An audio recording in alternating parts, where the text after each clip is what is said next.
নমস্কার বন্ধুরা, কেমন আছেন? আমি সুশোভন বলছি। আজকে আমি বলতে যাচ্ছি কয়েকটি বাংলা মুভি যেগুলি হয়তো আপনার পছন্দ আসবে, কারণ সেগুলি আমারও কিন্তু পছন্দ এসেছে। তাই যদি আপনার পছন্দ আর আমার পছন্দ এক হয় তাহলে দেখা যাক। সাহেবের কাটলেট। একটা শেফ জানতে পারে যে তার একটা দাদুর সম্পত্তি আছে, একটা দাদুর বাড়ি, যেখানে সে যায় এবং সে জানতে পারে সেখানে অলরেডি রেফিউজিরা থাকছে। আর এটা নিয়ে গল্প, খুব ভালো গল্প, হোলসাম গল্প, ভালো লাগবে আপনার। পূর্ব, পশ্চিম, দক্ষিণ, উত্তর আসবেই। একটা মহিলা ট্রেনে ওঠে এবং একটা স্ট্রেঞ্জার তাকে তিনটি ভূতের গল্প বলে, ভূত কাইন্ড অফ ভূতের গল্পই বলে, তান্ত্রিক টান্ত্রিক হ্যান আছে সব কিছুই, অ্যান্ড যেগুলি খুবই থ্রিলিং অ্যান্ড খুব ভালো লাগে দেখতে ব্যাপারটা। মিথ্যে প্রেমের গান, প্রেম, একাকিত্ব, গান, সব কিছু মিলিয়ে এই কাহিনী। অনেক পার্সোনাল ট্রমা, অনেক চাইল্ডহুড ট্রমা, প্লাস বড় হয়েও যে ট্রমাগুলো আপনাকে ইফেক্ট করে সেগুলি এইভাবে ফিল্মে দেখানো হয়েছে। অ্যান্ড না ভোলার প্রেমের গল্প। এক্স ইকুয়াল প্রেম।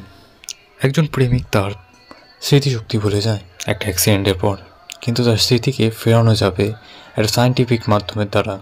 কিন্তু এমন একজনকে খুঁজতে লাগবে যে তার প্রেমিকাকে মন থেকে ভালোবাসত। তারা কি খুঁজে পাবে? কে সে? সেটা নিয়ে গল্প, খুব দারুণ গল্প, ভালো লাগে।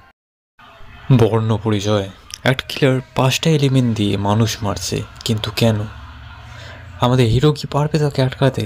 জানতে হলে বর্ণ পরিচয় দেখতে হবে। Dracula sir. এখানে গল্পে দেখানো হয়েছে যে একজন রক্তিম বলে একটি টিচার আছে যাকে সবাই ড্রাকুলা বলে খেপায়, ড্রাকুলা স্যার বলে। আর তার সাথে একটি রিইনকার্নেশনের কথা জড়িয়ে রয়েছেন, মানে পুনর্জন্মর ব্যাপারটা রয়েছে। সত্যিই কি পুনর্জন্ম? দেখতে হলে ড্রাকুলা স্যারও দেখতে লাগবে, ভালো লাগবে হয়তো।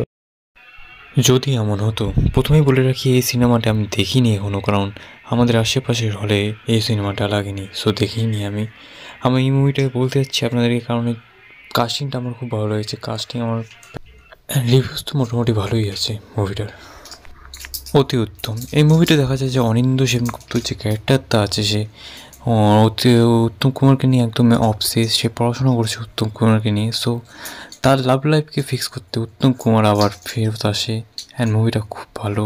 এই মুভির ডায়লগ উড়তা পাঞ্জাব দেখেছো, মার্তা বেঙ্গল দেখোনি, খুব আমার ফেভারিট ডায়লগটা। উড়তা পাঞ্জাব দেখেছো, মার্তা বেঙ্গল দেখোনি। চতুষ্কোণ। 4টি ডাইরেক্টর একসাথে বসে একটি সিনেমা বানানোর জন্য 4টি গল্প বলে, যেটি একে অপরের সাথে কানেক্টেড।